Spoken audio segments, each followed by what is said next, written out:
श्रीनवग्रहस्तोत्रम् जपाकुसुमशङ्कासं काश्यपेयं महाद्युतिं तमोरिं सर्वपापघ्नं प्रणतोऽस्मि दिवाकरम् दधिशङ्खतुषाराभं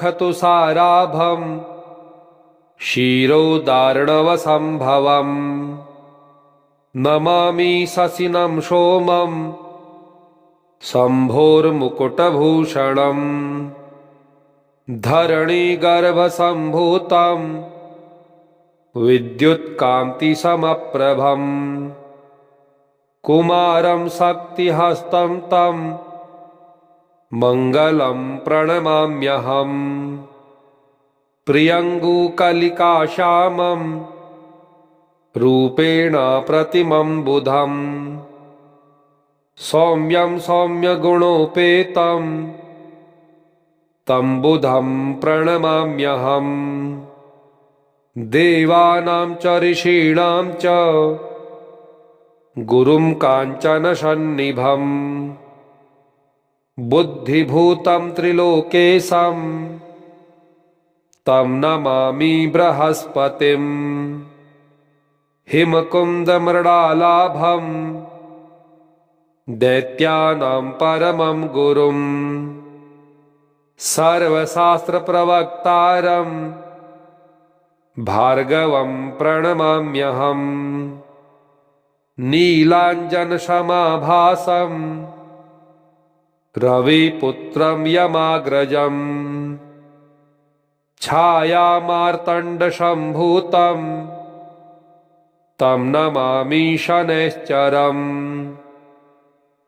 अर्धकायं महावीर्यं चन्द्रादित्यविमर्दनम् सिंहिकागर्भसम्भूतं तं राहुं प्रणमाम्यहम् पलाशपुष्पसङ्काशं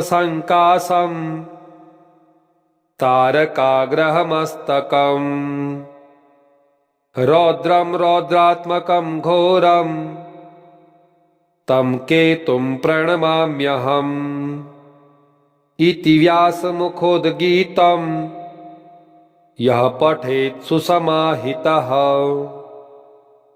दिवा वा यदिवा रात्रौ विघ्नशान्तिर्भविष्यति नरनारी नृपाणां च भवेद्दुःस्वप्ननाशनम् ऐश्वर्यमतुलं तेषामारोग्यं पुष्टिवर्धनम् ग्रहनक्षत्रजः पीडास्तस्कराग्निसमुद्भवाः ताः सर्वाः प्रशमं यान्ति व्यासो ब्रूते न संशयः जपाकुसुमशङ्कासं काश्यपेयं महाद्युतिं तमोरिं सर्वपापघ्नं प्रणतोऽस्मि दिवाकरम् दधिशङ्खतुषाराभं क्षीरोदार्णवसम्भवम् नमामि शशिनं सोमं शम्भोर्मुकुटभूषणम् धरणीगर्भसम्भूतं विद्युत्कान्तिसमप्रभम् कुमारं शक्तिहस्तं तं मङ्गलं प्रणमाम्यहम् प्रियङ्गुकलिकाश्यामं रूपेण प्रतिमं बुधं सौम्यं सौम्यगुणोपेतं तं बुधं प्रणमाम्यहम् देवानां च ऋषीणां च गुरुं काञ्चनसन्निभम् बुद्धिभूतं त्रिलोकेशं तं नमामि बृहस्पतिम् हिमकुन्दमृडालाभं दैत्यानां परमं गुरुं सर्वशास्त्रप्रवक्तारं भार्गवं प्रणमाम्यहम्। नीलाञ्जनसमाभासं रविपुत्रं यमाग्रजम् छायामार्तण्डसम्भूतं तं नमामि शनैश्चरम्। अर्धकायं महावीर्यं चन्द्रादित्यविमर्दनम् सिंहिकागर्भसम्भूतं तं राहुं प्रणमाम्यहम्। पलाशपुष्पसङ्काशं तारकाग्रहमस्तकम् रौद्रं रौद्रात्मकं घोरं तं केतुं प्रणमाम्यहम्। इति व्यासमुखोद्गीतं यः पठेत् सुसमाहितः दिवा वा यदिवा रात्रौ विघ्नशान्तिर्भविष्यति। नरनारी नृपाणां च भवेद्दुः स्वप्ननाशनम्। ऐश्वर्यमतुलं तेषामारोग्यं पुष्टिवर्धनम्। ग्रहनक्षत्रजः पीडास्तस्कराग्निसमुद्भवाः ताः सर्वाः प्रशमं यान्ति व्यासो ब्रूते न संशयः। जपाकुसुमसङ्काशं काश्यपेयं महाद्युतिं तमोरिं सर्वपापघ्नं प्रणतोऽस्मि दिवाकरम्। दधिशङ्खतुषाराभं क्षीरोदार्णवसम्भवम् नमामि शशिनं सोमं शम्भोर्मुकुटभूषणम्। धरणीगर्भसम्भूतं विद्युत्कान्तिसमप्रभम्। कुमारं शक्तिहस्तं तं मङ्गलं प्रणमाम्यहम्। प्रियङ्गुकलिकाश्यामं रूपेण प्रतिमं बुधम् सौम्यं सौम्यगुणोपेतं तं बुधं प्रणमाम्यहम्। देवानां च ऋषीणां च गुरुं काञ्चनसन्निभम् बुद्धिभूतं त्रिलोकेशं तं नमामि बृहस्पतिम्।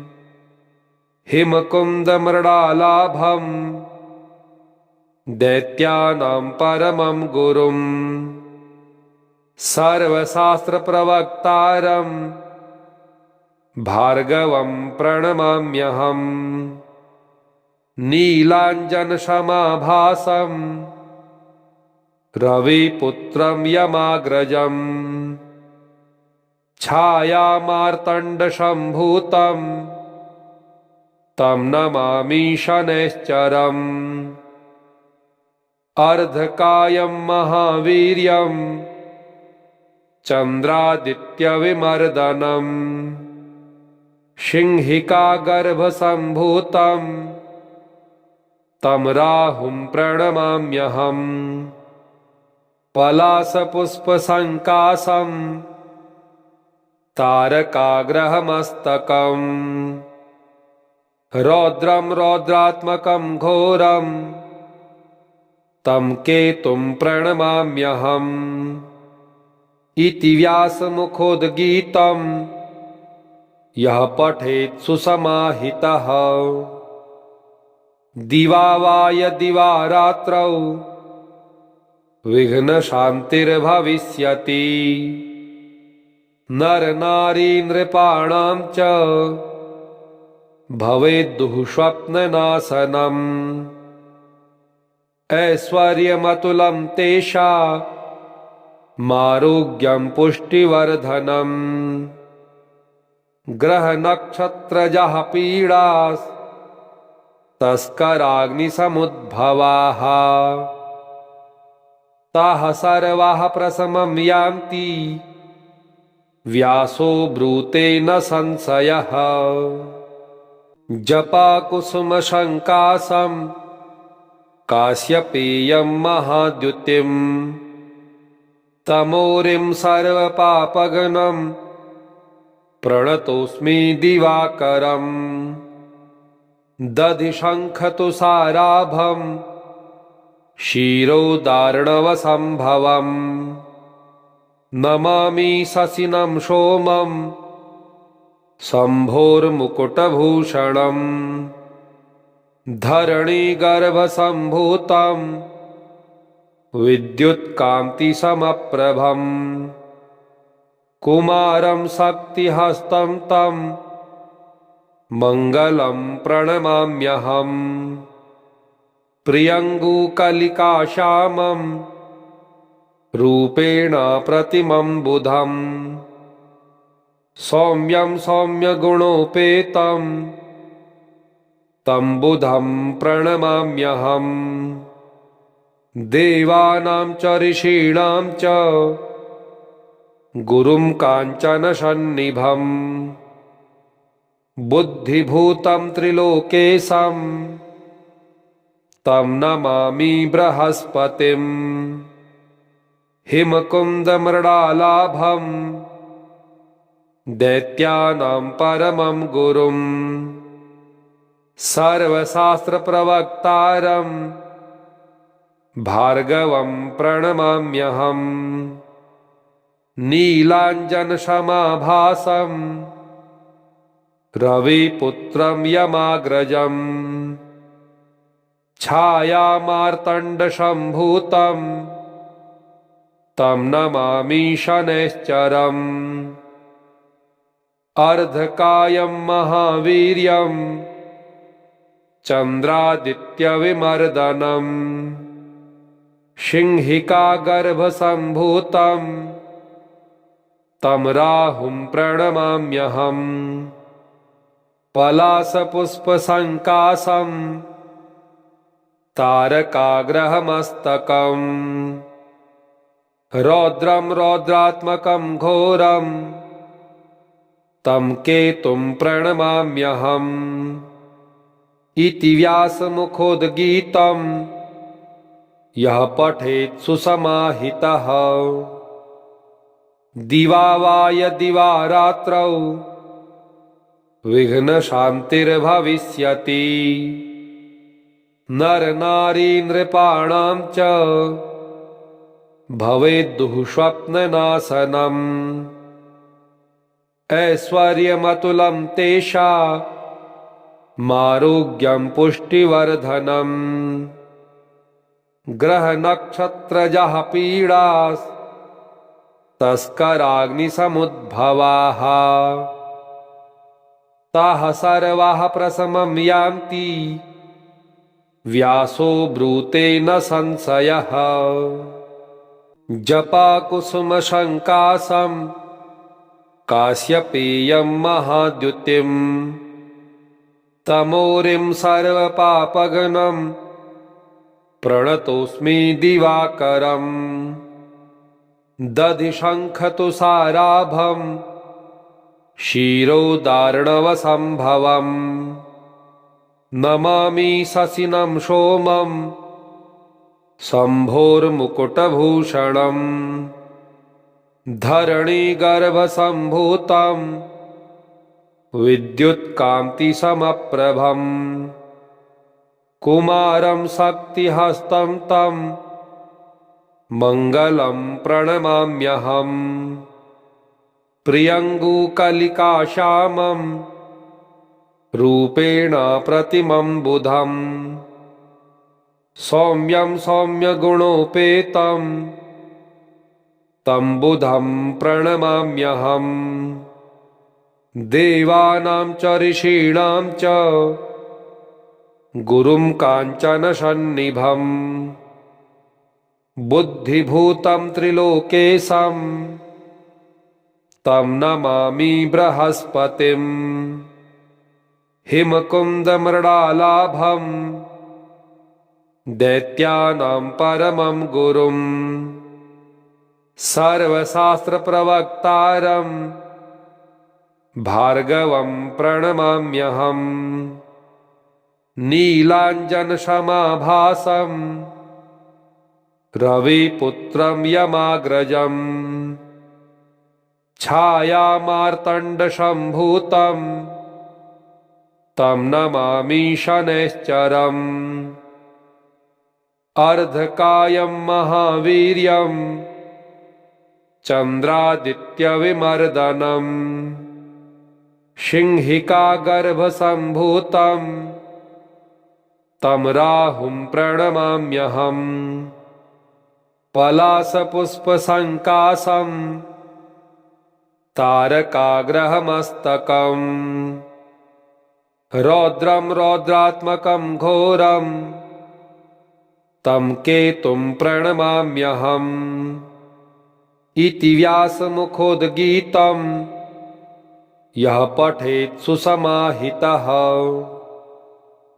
दिवा वा यदिवा रात्रौ विघ्नशान्तिर्भविष्यति नरनारी नृपाणां च भवेद्दुः स्वप्ननाशनम्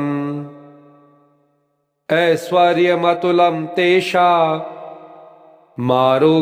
पुष्टिवर्धनम् ग्रहनक्षत्रजः पीडास्तस्कराग्निसमुद्भवाः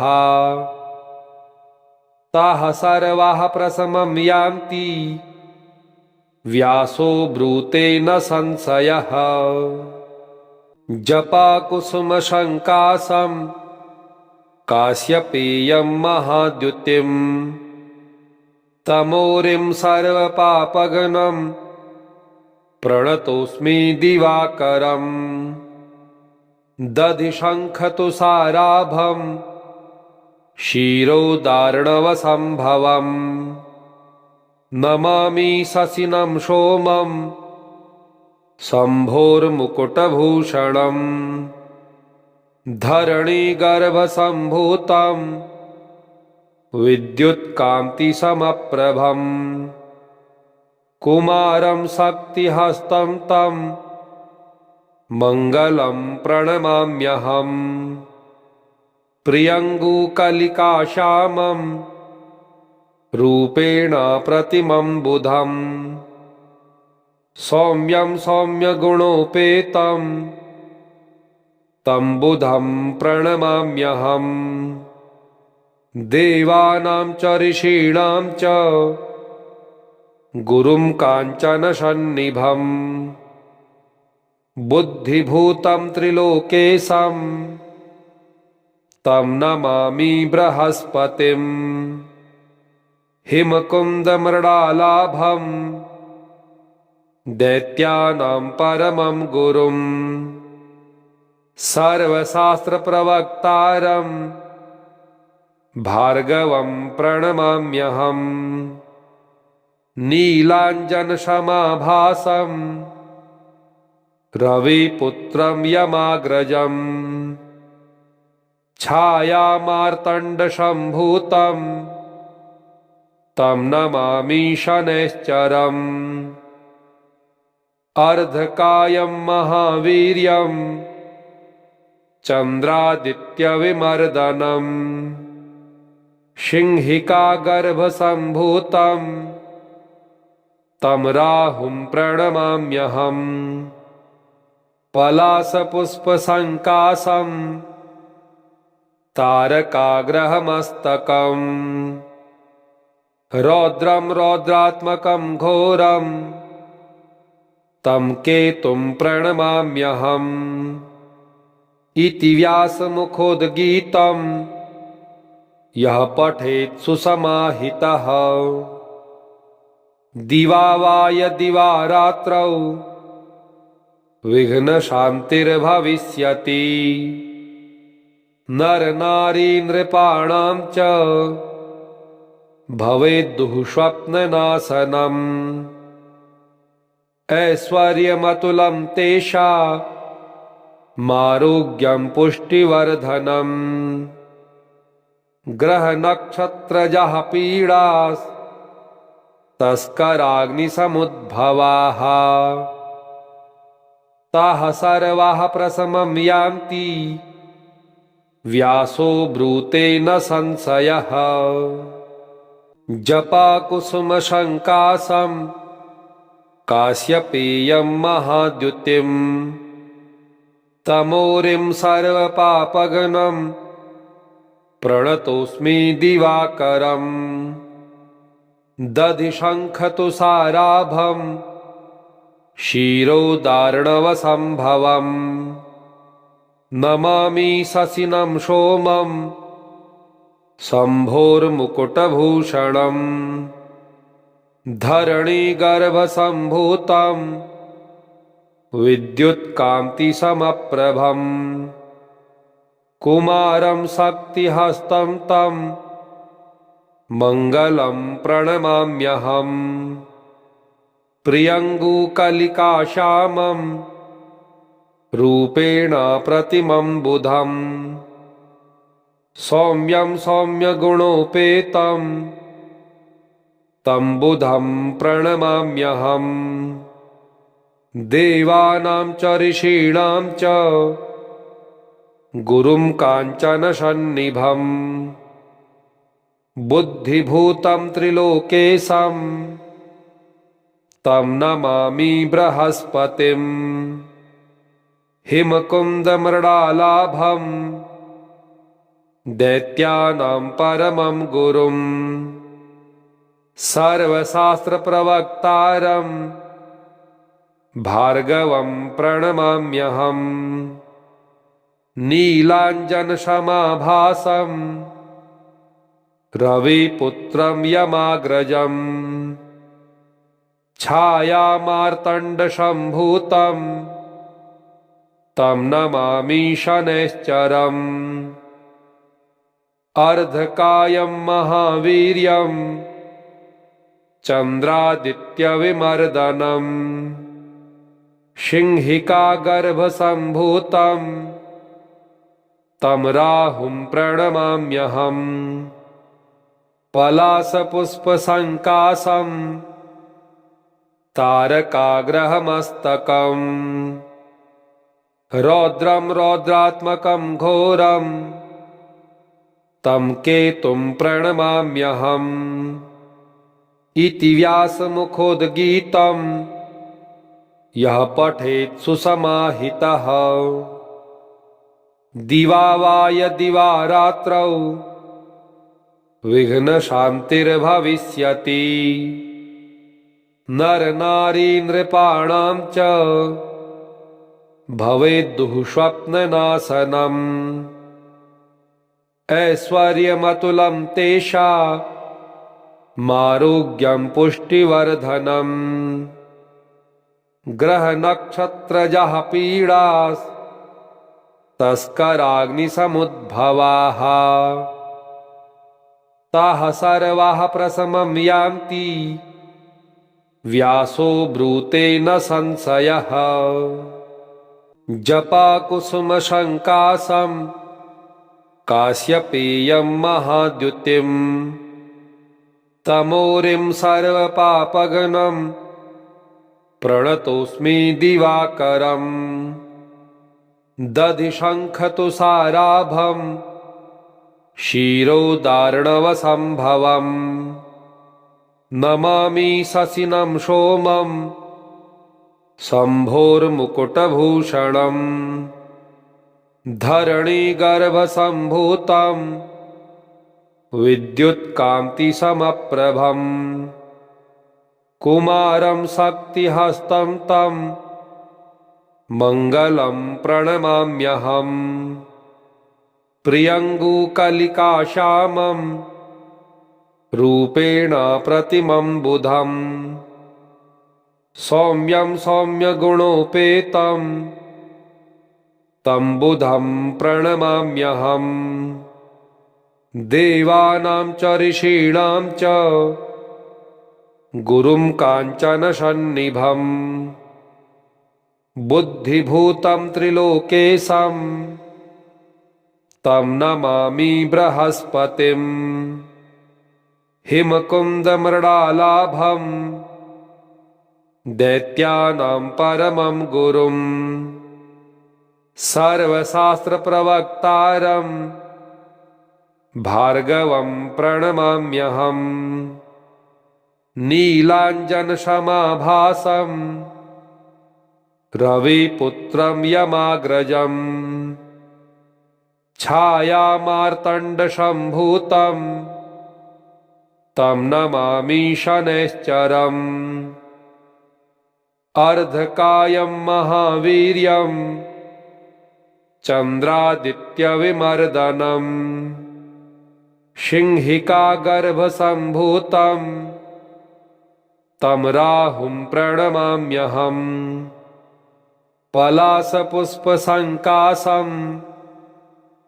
तारकाग्रहमस्तकम् रौद्रं रौद्रात्मकं घोरं तं केतुं प्रणमाम्यहम् इति व्यासमुखोद्गीतं यः पठेत् सुसमाहितः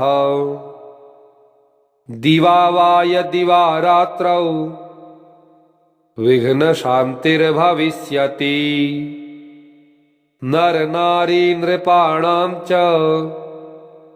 भवेद्दुःस्वप्ननाशनम् ऐश्वर्यमतुलं तेषामारोग्यं पुष्टिवर्धनम् ग्रहनक्षत्रजः पीडास्तस्कराग्निसमुद्भवाः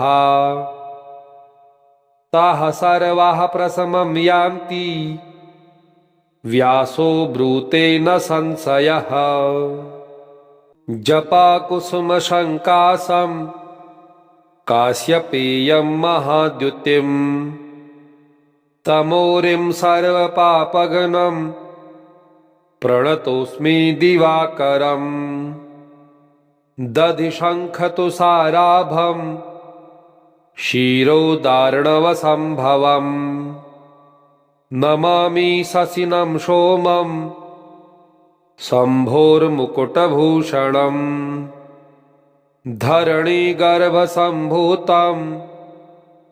विद्युत्कान्तिसमप्रभम् कुमारं शक्तिहस्तं तं मङ्गलं प्रणमाम्यहम् प्रियङ्गुकलिकाश्यामं रूपेण प्रतिमं बुधम् सौम्यं सौम्यगुणोपेतं तं बुधं प्रणमाम्यहम् देवानां च ऋषीणां च गुरुं काञ्चनसन्निभम् बुद्धिभूतं त्रिलोकेशं तं नमामि बृहस्पतिम् हिमकुन्दमृडालाभं दैत्यानां परमं गुरुम् सर्वशास्त्रप्रवक्तारं भार्गवं प्रणमाम्यहम् नीलाञ्जनशमाभासं रविपुत्रं यमाग्रजम् छायामार्तण्डसम्भूतं तं नमामि शनैश्चरम् अर्धकायं महावीर्यं चन्द्रादित्यविमर्दनम् सिंहिकागर्भसम्भूतं तं राहुं प्रणमाम्यहम् पलाशपुष्पसङ्काशं तारकाग्रहमस्तकम् रौद्रं रौद्रात्मकं घोरं तं केतुं प्रणमाम्यहम् इति व्यासमुखोद्गीतं यः पठेत् सुसमाहितः दिवा वा यदिवा रात्रौ विघ्नशान्तिर्भविष्यति नरनारी नृपाणां च भवेद्दुःस्वप्ननाशनम् ऐश्वर्यमतुलं तेषामारोग्यं पुष्टिवर्धनम् ग्रहनक्षत्रजः पीडास्तस्कराग्निसमुद्भवाः ताः सर्वाः प्रशमं यान्ति व्यासो ब्रूते न संशयः जपाकुसुमशङ्कासं काश्यपेयं महाद्युतिम् तमोरिं सर्वपापघ्नं प्रणतोऽस्मि दिवाकरम् दधिशङ्खतुषाराभं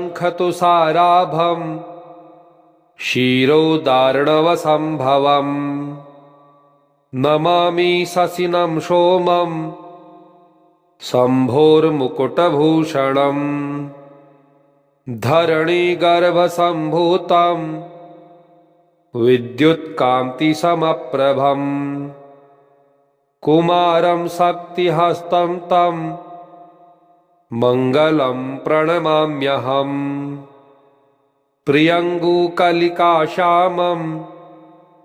रूपेण प्रतिमं बुधम् सौम्यं सौम्यगुणोपेतं तं बुधं प्रणमाम्यहम् देवानां च ऋषीणां च गुरुं काञ्चनसन्निभम्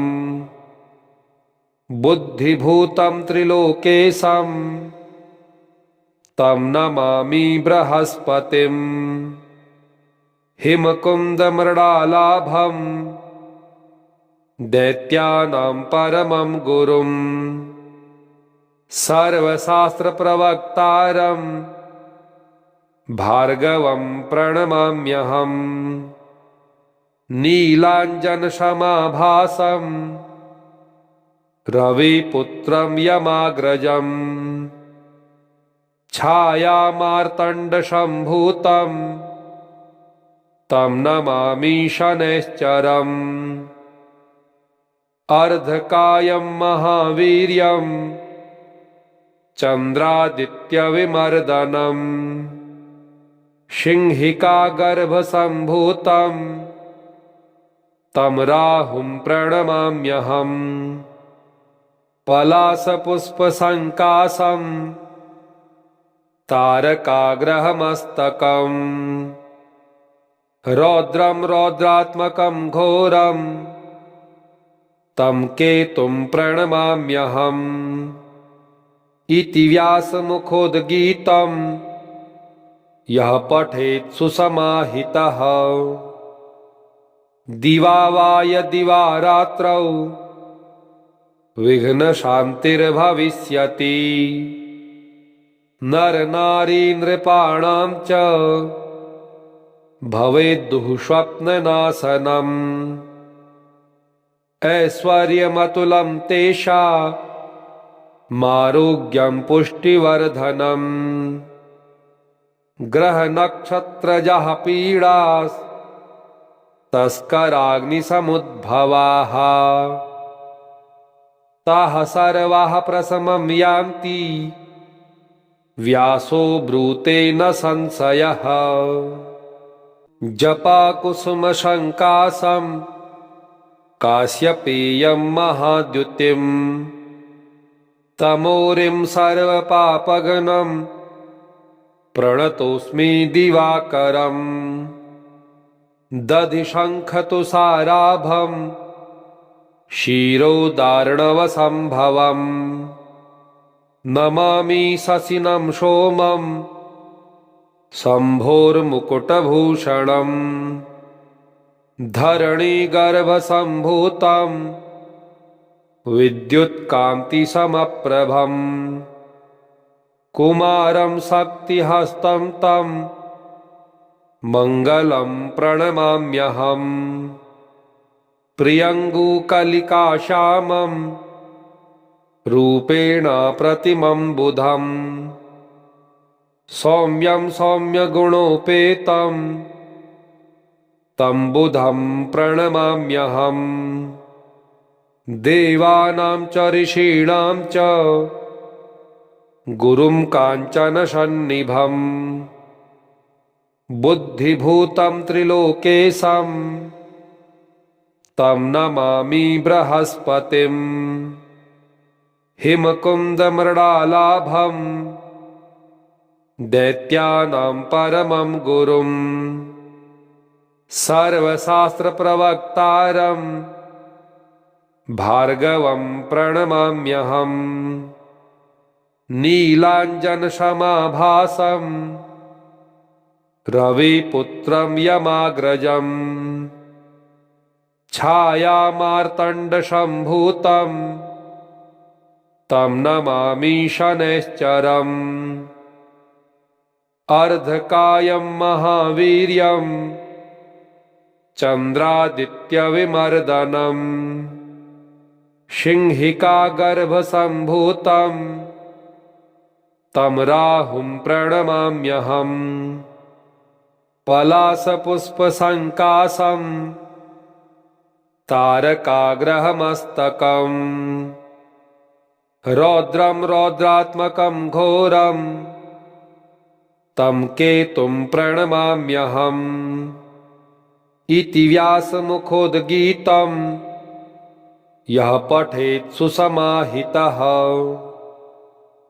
दिवा वा यदिवा रात्रौ विघ्नशान्तिर्भविष्यति नरनारी नृपाणां च